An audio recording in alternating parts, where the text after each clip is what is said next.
ಎಲ್ಲರಿಗೂ ನಮಸ್ಕಾರ. ಇವತ್ತು SATS ಡ್ಯಾಶ್ ಬೋರ್ಡ್ ಅನ್ನ ಯಾವ ತರ ಚೆಕ್ ಮಾಡಬೇಕು ಅಂತ ಹೇಳಿ ತಿಳ್ಕೊಳ್ಳೋಣ. ಫಸ್ಟಿಗೆ ಯಾವ್ದಾದ್ರು ಒಂದು ಬ್ರೌಸರ್ ಓಪನ್ ಮಾಡಿಬಿಟ್ಟು ಗೂಗಲ್ ಕ್ರೋಮ್ ಆಗಿರ್ಬೋದು, ಮೊಜಿಲ್ಲಾ ಫೈರ್ಫಾಕ್ಸ್ ಆಗಿರ್ಬೋದು, ಅದರಲ್ಲಿ ಓಪನ್ ಮಾಡಿಬಿಟ್ಟು ಅಲ್ಲಿ SATS ಲಾಗಿನ್ ಅಂತ ಹೇಳಿ ಟೈಪ್ ಮಾಡ್ರಿ. ಇಲ್ಲಿ ಸ್ಟೂಡೆಂಟ್ ಟ್ರ್ಯಾಕಿಂಗ್ ಸಿಸ್ಟಮ್ ಅಂತ ಹೇಳಿ ಬರುತ್ತೆ. ದೆನ್ ಲಾಗಿನ್ ಅಂತ ಹೇಳಿ ಹೋಗಿ ನಿಮ್ದು ಯೂಸರ್ ನೇಮ್ ಪಾಸ್ವರ್ಡ್ ಏನಿರ್ತದಲ್ರಿ ಅದನ್ನ ಎಂಟ್ರಿ ಮಾಡಿ ಇಲ್ಲಿ ಕ್ಯಾಪ್ಚರ್ ಕೋಡ್ ಅನ್ನ ಎಂಟ್ರಿ ಮಾಡ್ರಿ.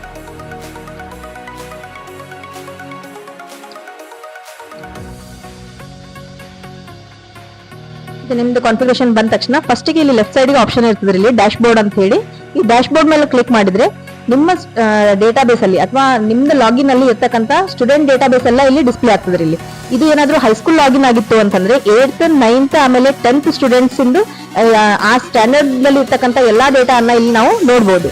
ಅಲ್ಲಿ ನಂಬರ್ ಆಫ್ ಬಾಯ್ಸ್ ಎಷ್ಟು ಜನ ಇದ್ದಾರೆ, ಆಮೇಲೆ ನಂಬರ್ ಆಫ್ ಗರ್ಲ್ಸ್ ಎಷ್ಟು ಜನ ಇದ್ದಾರೆ ಅಂತ ಹೇಳಿ ಟೋಟಲ್ ಸ್ಟೂಡೆಂಟ್ಸ್ ಸ್ಟ್ರೆಂತ್ ಇಲ್ಲಿ ಡಿಸ್ಪ್ಲೇ ಆಗ್ತದೆ. ಇಲ್ಲಿ ಇನ್ ಕೇಸ್ ಅಲ್ಲಿ ಏನಾದ್ರು ಪೆಂಡಿಂಗ್ ಸ್ಟೂಡೆಂಟ್ಸ್ ಏನಾದ್ರು ಇದ್ರು ಅಂತಂದ್ರೆ, ಪೆಂಡಿಂಗ್ ಸ್ಟೂಡೆಂಟ್ಸ್ ಯಾವಾಗ ಅಲ್ಲಿ ಬರ್ತಾರಪ್ಪ ಅಂತಂದ್ರೆ ಏನಾದ್ರು ಲಾಂಗ್ ಅಬ್ಸೆನ್ಸ್ ಇದ್ರು ಹುಡುಗರು ಅಂತಂದ್ರೆ ಅವ್ರದ್ದು ಏನಾದ್ರು ಪ್ರಮೋಟ್ ಮಾಡಿರ್ಲಿಲ್ಲ ಅಥವಾ ಅವ್ರಿಗೆ ಪ್ರಮೋಟ್ ಮಾಡಿ ನೆಕ್ಸ್ಟ್ ಕ್ಲಾಸಿಗೆ ಏನಾದ್ರು ಎನ್ರೋಲ್ ಮಾಡಿರ್ಲಿಲ್ಲ ಅಂತಂದ್ರೆ ಆ ಸಮಯದಲ್ಲಿ ಮಾತ್ರ ಇಲ್ಲಿ ಪೆಂಡಿಂಗ್ ಸ್ಟೂಡೆಂಟ್ಸ್ ಅಂತ ಹೇಳಿ ತೋರಿಸ್ತದ್ರಿ. ಈ ಎಲ್ಲಾ ಡ್ಯಾಶ್ ಬೋರ್ಡ್ ಅಲ್ಲಿ ಏನಿರ್ತದಪ್ಪ ಅಂತಂದ್ರೆ ನಂಬರ್ ಆಫ್ ಸ್ಟೂಡೆಂಟ್ಸ್ ಯಾವ ಕ್ಲಾಸ್ ಅಲ್ಲಿ ಎಷ್ಟು ಜನ ಎನ್ರೋಲ್ ಆಗಿದ್ದಾರೆ, ಆಮೇಲೆ ಅದು ಟೋಟಲ್ ಸ್ಟ್ರೆಂತ್ ಎಷ್ಟು ಅಂತ ಹೇಳಿ ನಾವಿಲ್ಲಿ ಕಾಣಬಹುದು. ಅದು 1 to 10th ಆಗಿರ್ಬೋದು ಅಥವಾ 1 to 7th ಆಗಿರ್ಬೋದು. ಅದು ಪ್ರೈಮರಿ ಆಮೇಲೆ ಹೈಸ್ಕೂಲ್ ಸೆಕ್ಷನ್ ವೈಸ್ ಅದನ್ನ ಡಿವೈಡ್ ಮಾಡಿ ಇಲ್ಲಿ ಡಿಸ್ಪ್ಲೇ ಆಗಿರ್ತದೆ. Thank you.